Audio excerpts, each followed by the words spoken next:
Hello everyone, कैसे हैं आप सब और क्या हाल समाचार हैं आपके। मार्केट के हाल को देखकर आप कहोगे सर हालत तो सही नहीं है, लेकिन आज ही मैंने ट्विटर पर एक फोटो डाली है बियर के साथ खेलते हुए। मैंने कहा है मार्केट में अगर खिलाड़ी बनना है तो बियर के साथ खेलना आना चाहिए, क्योंकि मार्केट की ये कहानी एक सच्ची कहानी है जहां मार्केट दोनों साइड चलता है। और वहीं पर हमारी कोशिश है हम आपको इससे अच्छे से अच्छे रूबरू करा सकें, आपके मोरल को इतना मजबूत कर सके कि आपको इस गिरावट में भी डर ना लगे और आपको लगे यही है वो मौका जहां पे हम लगा सकते हैं चौका। देखिए मार्केट गिर रहा है, हर तरफ चारों तरफ ब्लड बात है और सबको तो ये पता है ही कि यूएस मार्केट पूरे ग्लोबल मार्केट को इफेक्ट करता है।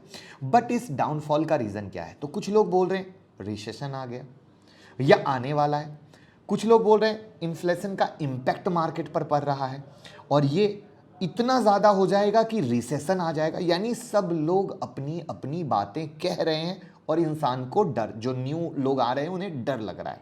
तो आज हम आपके लिए लेकर आए हैं कि क्या हम रिसेशन में हैं, क्या इस टाइम मार्केट में क्या चल रहा है, इन्फ्लेशन की क्या कहानी है, क्या एग्जिट कर देना चाहिए मार्केट से, इन्वेस्टेड रहना चाहिए, इस मार्केट की गिरावट में इन्फ्लेशन का कितना योगदान है, हर एक चीज को डिटेल में समझेंगे। और लास्ट में भाई वाली बात जिससे आपको डर बिल्कुल नहीं लगेगा। तो मैं मुकुल अग्रवाल आपका आप ही के यूट्यूब चैनल में स्वागत करता हूं। तो चलिए सबसे पहले रिसेशन होता क्या है। तो रिसेशन तब होता है जब ग्लोबली इकोनॉमिक स्लोडाउन हो जाता है, जिसके कारण इंडस्ट्रियल एक्टिविटी रिड्यूस हो जाती है। रिसेशन को आइडेंटिफाई करते समय जब जीडीपी में लगातार 2 क्वार्टर के लिए फॉल होता है तब हम कहते हैं कि रिसेशन आया। अब इसको आसान भाषा में करते हैं कि बिजनेस साइकिल में डाउन ट्रेंड होता है, मतलब बिजनेस में प्रोडक्शन डिक्लाइन होती है, अनएम्प्लॉयमेंट इंक्रीज होती है, जिसके कारण लोगों की अर्निंग क्या होती है, गिर जाती है, जिससे उनकी हाउस होल्ड स्पेंडिंग घट जाती है और इस साइकिल को हम बोलते हैं इकोनॉमिक स्लोडाउन। बट रिसेशन को ऑफिशियल तौर पे तब अनाउंस किया जाता है जब 2 क्वार्टर में लगातार निगेटिव इकोनॉमिक ग्रोथ रिपोर्ट होती है या जीडीपी 2 क्वार्टर में लगातार गिरती है। तो अब सवाल आता है कि क्या ग्लोबल रिसेशन आने वाला है, क्योंकि आप रिसेशन को समझ चुके हो। तो अब रिपोर्ट क्या कहते हैं इसको समझने की कोशिश करते हैं। अगर हम रिपोर्ट के अकॉर्डिंग देखें तो ग्रोथ प्रोजेक्शन जो है ग्लोबल इकोनॉमी का, जहां पे इंडिया को भी इंक्लूड कर दिया जाए, तो गिर रहा है, जिसका मतलब यह है कि हम रिसेशन की तरफ मूव कर रहे हैं, आए नहीं है।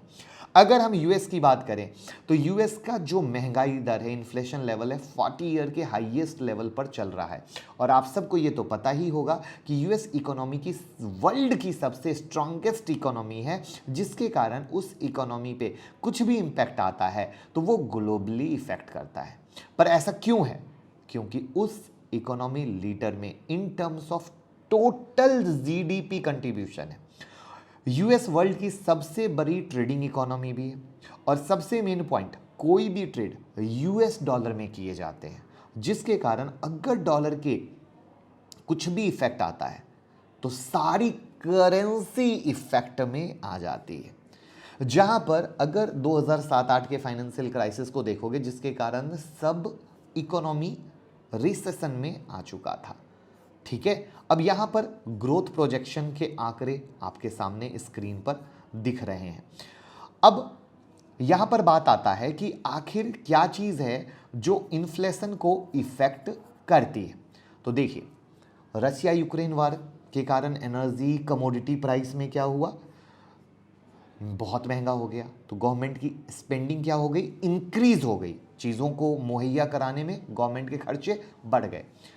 अगर हम कोविड के कारण देखें तो जो सप्लाई चेन में ब्रेक हुआ था वो अभी तक नॉर्मल नहीं हुआ है, ये एक सबसे बड़ा सच है। जो मार्केट में नए लोग हैं वो इस चीज़ को नहीं समझ पा रहे हैं। अगर हम यूएस का इन्फ्लेशन रेट देखें तो वो हर ईयर 2% की रफ्तार से बढ़ता जा रहा है आपके स्क्रीन पर।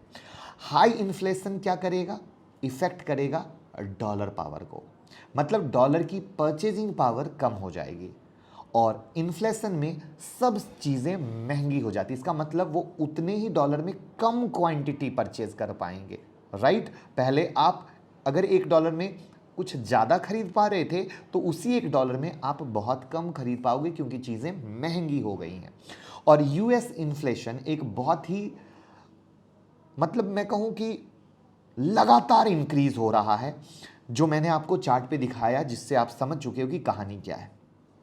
अब हम बात करते हैं इंडिया पे इफेक्ट की। यहां तक चीजें आई होप आपको अच्छे से समझ में आ रही होंगी। अगर हम इंडिया की बात करें तो रिसेंटली आरबीआई ने क्या किया, रेपो रेट को 0.40% से हाई किया। और अभी कहानी कल रात की आपने रिपोर्ट क्या पढ़ी कि ये वापस से अब जो बढ़ाने वाले हैं बहुत तेज बढ़ाने वाले हैं। रीजन क्या है, यही इन्फ्लेशन। अब ये जो भी हाई किया, इससे क्या हुआ, बिजनेस और इंडस्ट्री इफेक्ट करती है, क्योंकि उनके लिए जो पैसे कर्ज पे लेते हैं वो लेना कॉस्टली हो जाता है। और जब तक वो इन्वेस्टमेंट नहीं करेंगे तो बिजनेस में प्रोडक्शन कम हो जाएगी और वो फाइनली किस तरीके से आएगा, एम्प्लॉयमेंट भी घटेगी। यानी कोई बिजनेसमैन अपने बिजनेस को अगर 2 करोड़ रुपए के इन्वेस्टमेंट से चला रहा था तो उनके लिए जो रॉ मटेरियल लाने के खर्चे थे वो इतने ज़्यादा बढ़ गए कि उनको उसी को चलाने के लिए उनको अब प्रॉफिट नहीं बढ़ा, प्रॉफिट घट गया चीज़ें महंगी होने के कारण, लेकिन उनको 2 करोड़ की जगह अपनी इन्वेस्टमेंट को 2.5 करोड़ करना है, यानी 50 लाख चाहिए। अब या तो खुद के पास से लगा रहे हैं या कहीं से बोरो कर रहे हैं, तो ओवरऑल बिजनेस तो घटा ना। आई होप एवरीवन मेरे इस एग्जाम्पल से रिलेट कर पा रहे होंगे कि हाँ, मेरा बिजनेस में इस तरीके से इफेक्ट आया है। रशिया यूक्रेन के बाद से इंडिया का ऑयल हाई प्राइस में परचेज करना पड़ रहा है, जिसके कारण उनका बजट इफेक्ट हो रहा है। गवर्नमेंट हायर प्राइस में बाय करती है तो हायर प्राइस में सेल करेगी, जिससे रिजल्ट क्या होगा, इन्फ्लेशन, क्योंकि तेल से सारी दुनिया रिलेटेड है, हर चीज ट्रांसपोर्टेशन ही सबसे मेन की आता है। अब इससे हाउस होल्ड पे क्या फर्क पड़ता है कि इन्फ्लेशन, राइजिंग प्राइस, तो लोगों की इनकम हाइक तो हो नहीं रही है, क्योंकि बिजनेस मनी बोरो तो कर नहीं करेंगे due to high interest rate, interest बढ़ गए हैं। तो अगर इनकम इंक्रीज नहीं हुई तो स्पेंडिंग क्या होगी, खर्चे क्या होंगे, डिक्रीज हो जाएंगे। इससे क्या होगा, सप्लाई चेन मनी का और भी डाउन हो जाता है। अब अगर हम सबसे मेजर फैक्टर की बात करें जो रिसेशन को इंडिकेट करता है तो वो है यील्ड कर्व इन्वर्सन, जिसके बारे में मैं ऑलरेडी पहले एक वीडियो में आप लोगों के साथ, जब मार्केट में गिरावट नहीं हुई थी तब मैंने बहुत डिटेल में डिस्कस किया था और बहुत लोगों ने तारीफ की थी, जहां पे मैंने बताया था ये इतना बड़ा इंडिकेटर है जो आज तक फेल नहीं हुआ, आज तक। बस प्रॉब्लम ये है कि ये जब उल्टा हो जाता है तो मार्केट में गिरावट होती है, बट कितने समय फ्रेम में होगी ये कहना मुश्किल है। बट इसको एक कैटलिस्ट की नीड होती है, जैसे आग में घी काम करता है ना, वैसे ही बस यील्ड कर्व को जो इन्वर्ट होता है इसको एक कैटलिस्ट की, तो वो कैटलिस्ट इसके लिए क्या बन गया, इसके लिए कैटलिस्ट बन गया रसिया यूक्रेन का वॉर, जिसके कारण चीज़ें महंगी हो गई और मार्केट में आप गिरावट देख रहे हो। इसके लिए कैटलिस्ट क्या बन गया, इसके लिए कैटलिस्ट बन गया इंटरेस्ट रेट का बढ़ना, तो मार्केट में, तो आज तक जब भी ऐसा हुआ ना, हमेशा मार्केट में गिरावट हुई, जो आपके सामने है। तो यील्ड कर्व जो इन्वर्शन है, सिंपली में जब शॉर्ट टर्म डेट आप जो लेते हो वो महंगा है, तो ये जो चीज़ें मिलकर एक साथ इम्पैक्ट डाल रही हैं, मार्केट संभल नहीं पा रहा है। जैसे कहते हैं ना, एक आदमी धक्का मारता है तो शायद वो गिरे, शायद वो ना गिरे, लेकिन एक आदमी को जब पांच आदमी यानी 5 इंडिकेटर मिल गए, क्या, महंगाई, कंपनियों के जो प्रॉफिट है वो घट गया, मार्केट में स्पेंडिंग घट गई, एक इंडिकेटर यील्ड कर इन्वर्जन एक साथ आ गया, रसिया यूक्रेन वॉर आ गया, तो क्या हो गया, मार्केट में गिरावट आपके सामने लगातार हो रही है। अब यहां पर क्या है, इनका जो रिलेशन है वो रिसेशन से बहुत स्ट्रांग है। यहां पर according to sources yield curve inversion जो है 1990 से अभी तक 28 टाइम हो चुका है, और वहां पर जब जब ये हुआ है तो चीज़ें खराब नहीं, बहुत खराब हुई हैं, जो अभी भी इंडिकेट कर रहा है और जिसके कारण आप लोगों को डर लग रहा है। यूएस में last month yield curve inversion देखने को मिला, जिसमें यूएस के 2 ईयर बॉन्ड का रिटर्न और 10 ईयर का सॉवरेन बॉन्ड से ज़्यादा हो गया। तो अब चीज़ें क्या हो गई, ये सिग्नल देने लगा रिसेशन का।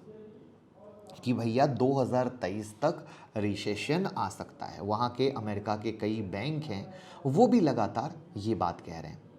अगर जीडीपी देखें इंडिया का, तो इंडिया का जीडीपी ग्रोथ लोएस्ट रहा है। 1920 में 4.5% था, कंपेयर्ड 18-19 जो 7% है। तो क्या हुआ? निगेटिव हुआ। अब बैंक ने भी फाइनली क्या किया? इंटरेस्ट बढ़ा दिया। ये आप लोगों को लगातार सपने दिखा रहे थे, नहीं हम हैंडल कर लेंगे, चीज़ें हैं, बट क्या हुआ? इंटरेस्ट रेट बढ़ाए। और फिर कल आपने बम क्या सुना कि भैया अब तो तेज़ी से बढ़ने वाला है। तो बेसिकली क्या हो गया कि हम रिसेशन की तरफ बढ़ रहे हैं बट आए नहीं है। तो अब आई होप महंगाई और रिसेशन, इन दोनों मुद्दे को आप अच्छे से समझ चुके होंगे। किस तरीके से मार्केट में ये गिरावट बढ़ रही है, आप इस चीज़ को समझ चुके होंगे। और इसके रिगार्डिंग सबसे पहले तो अगर यहाँ पे भी रिसेशन और इन्फ्लेशन के रिगार्डिंग अगर कोई भी सवाल है तो आप पहले तो कमेंट बॉक्स में पूछ सकते हैं, जिससे मैं उसको क्लियर करूँगा। क्योंकि आज की वीडियो में मैंने अपने दिल से कोशिश की है कि हर एक इंसान जिसे स्टॉक मार्केट का एस भी ना आता हो, वो रिसेशन और इन्फ्लेशन को आसान भाषा में समझ सके और जान सके। अब हम आते हैं कि इन सब के मद्देनज़र जहां हम अभी क्या है, रिसेशन में घुसे नहीं हैं बट घुसने वाले हैं, वहां पर सरकार क्या कर रही है? इन्फ्लेशन को कंट्रोल में लगी है। तो इन्फ्लेशन अगर हमारे कंट्रोल में आ गया, महंगाई का डेटा घटने लगा, जो महंगाई रेट है, तो वहां पर ये चीजें कंट्रोल में हो जाएंगी। और इसी के लिए सरकार क्या चाहती है? इंटरेस्ट रेट को बहुत तेजी से बढ़ाना, धीरे धीरे नहीं। क्योंकि अब, और लकली क्या हुआ, पहले पब्लिक को ये चीजें समझ में नहीं आ रही थी, अब पब्लिक को समझ में आ रही है, तो वहां पर मार्केट में सेलिंग भी आप देख रहे हो। तो यहां पर अभी क्या है कि हमें क्या करना चाहिए, करेक्ट? यही तो सवाल है। देखिए 2-3 पॉइंट हैं सबसे ज़्यादा समझने के। पहला पॉइंट, क्या आप एक एक्सपर्ट हैं और आज माल बेच दिए तो गिरावट के बाद आप लो पे ले पाएंगे? ये बहुत इंपॉर्टेंट पॉइंट है। ये वर्ड क्यों बोला? क्योंकि इसके लिए मैं 2 एग्जांपल दूंगा, नए ट्रेडर और पुराने ट्रेडर दोनों को। 2020 का कोविड ले लीजिए या 2008 का क्रैश ले लीजिए। दोनों टाइम में जब गिरावट हुई, लोगों ने माल छोड़ा, लेकिन नीचे में कोई नहीं ले पाया। लिया सिर्फ तेजी नहीं, भयंकर तेजी होने के बाद। क्यों? क्योंकि गिर रहा था तो डर लग रहा था, अरे क्या होगा मेरे साथ, मैं खरीदूं नहीं खरीदूं। क्योंकि इंसान का माइंड पॉजिटिव तभी होता है जब मार्केट में होती है रैली, जब मार्केट जाता है ऊपर के साइड। तो जो भी 2020 वाले लोग हो, जरूर कमेंट बॉक्स में बताइएगा कि सर आपने बिल्कुल दिल वाली बात बोली कि जब मार्केट गिरता है और नीचे में लेने का मौका होता है, कोई नहीं ले पाता है। यानी ओवरऑल बुक करते हैं नुकसान एक लोअर भाव पे और खरीदते हैं फिर ऊपर के भाव पे। क्यों? क्योंकि आप एक्सपर्ट नहीं हैं। दूसरा, ये जो महंगाई है, क्या आज बढ़ी है? क्या महंगाई पहले नहीं बढ़ी? क्या महंगाई ने पहले रिकॉर्ड नहीं बनाया? आप कहेंगे बिल्कुल पहले बनाया। क्या इंटरेस्ट रेट आज पहली बार बढ़ रहा है? तो आप कहेंगे नहीं बढ़ रहा है। इसका मतलब चाहे इन्फ्लेशन के कारण मार्केट गिरे, चाहे आप इंटरेस्ट रेट के कारण मार्केट गिरे, मार्केट जब भी गिरता है, करता है, व्हाटएवर होता है, तो मार्केट सिर्फ रिकवर होके वहीं तक नहीं आता है, मार्केट उससे भी ऊपर जाता है और रिकॉर्ड बनाता है। अगर रिकॉर्ड नहीं बनाता तो 2008 की गिरावट के बाद आज आप मार्केट में न्यू रैली नहीं देख रहे होते। 2020 की गिरावट के बाद आप मार्केट में रिकॉर्ड हाई 2021 का नहीं देख रहे होते। मैं बहुत प्रैक्टिकल बात कर रहा हूँ, करेक्ट है? फिर यहाँ पे तो इस तरीके से समरी क्या है कि अगर हम 5 से 10 साल का विजन रखते हैं तो लिख के ले लीजिए कि भैया वापस से नया रिकॉर्ड हाई बनेगा, बनेगा और बनेगा। फिर सवाल आता है, जो सबसे अगेन एक बिग मिस्टेक की जाती है, लोग अपने एसआईपी को डर के मारे बंद कर देते हैं। Blunder mistake, blunder. क्यों ब्लंडर मिस्टेक है? ब्लंडर मिस्टेक इसलिए है क्योंकि एसआईपी आप कैसे कर रहे हैं ये समझने की कोशिश कीजिए। आपकी इनकम है 50,000, ठीक है? अब 50,000 में से चाहे आप 5,000 बचा रहे हो या 10,000 बचा रहे हो, वो हर मंथ आपको इन्वेस्ट करना है। किस लिए? आज के लिए नहीं ना। आप वो इन्वेस्ट करें 10 साल 15 साल के विजन के हिसाब से। तो आपकी रियल कमाई में से आपने सेविंग की, जो सबसे ज़्यादा ज़रूरी आता है। मैं यहाँ पे एक चीज़ बताना चाहूँगा, बहुत सारे लोग जब सैलरी आती है तो पहले खर्चे कर देते हैं और उसके बाद इन्वेस्टमेंट की प्लान करते हैं। जबकि होना चाहिए, जब सैलरी आती है तो पहले इन्वेस्टमेंट का प्लान करें, तब खर्चे का प्लान करें। अगर हमें अपनी ज़िंदगी को 15 साल के बाद सुखी, फाइनेंशियल फ्रीडम और किसी के भरोसे नहीं जीना है, खुद के बॉस की तरह, खुद के मालिक की तरह जीना है, तो वही कहानी होनी चाहिए। तो वहाँ पर हम 5 से 10,000 रुपया जो भी हमारी कैपेसिटी है हर मंथ ले रहे हैं। तो मार्केट जितना गिर रहा है आप लोअर प्राइस पे अच्छे स्टॉक को एक्यूमुलेट कर रहे हो। तो यहाँ पे सिर्फ ध्यान रखिए कि आपके पोर्टफोलियो में अच्छे स्टॉक हैं या नहीं। इसीलिए मैंने प्रॉमिस किया था, हम लोग एक पोजिशनल स्ट्रैटेजी पे वर्क कर रहे हैं, जिसकी वीडियो बहुत जल्दी आने वाली है। मतलब देख के दंग रह जाओगे, आंखें खुल के बाहर आ जाएंगी कि ये सर ने भाई वाला क्या काम कर दिया, मतलब मज़ा आ जाएगा। ऐसी वीडियो उस स्ट्रैटेजी की बनाई है। तो बस अभी वर्किंग चालू है, वो वीडियो शूट होना है, मैं आपके लिए लेके आऊँगा, तो आपका पूरा विज़न 360 डिग्री बदल जाएगा। तो आई होप मेरा पॉइंट आप तक पहुंच गया होगा कि मार्केट में जब निगेटिविटी आती है तो चारों तरफ निगेटिव बातें होती हैं, जब मार्केट में पॉजिटिव बातें होती है तो सिर्फ पॉजिटिव बातें होती हैं। तो ना ज़्यादा निगेटिव में जाना है, ना ज़्यादा पॉजिटिव में जाना है, न्यूट्रल रहिए, इस मोमेंट को भी इंजॉय कीजिए। और मार्केट में बुल और बियर अगर दोनों आपके दोस्त रहेंगे तभी हम सरवाइव कर पाएंगे। आज के डेट में हर एक इन्वेस्टर का पोर्टफोलियो निगेटिव है।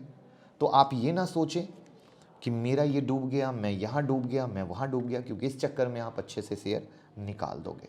तो आई होप मेरी बात हर घर तक पहुँचे। मैंने अपनी बात दिल से आप तक पहुँचा दी। अब इस वीडियो को घर तक पहुँचाइए, जिससे हर एक इन्वेस्टर का डर निकले और आप कह सकें कि हाँ, एक भाई बैठा है आपकी हेल्प के लिए। तो थैंक यू सो मच, प्यार देते रहिए और फॉलो करते रहिए।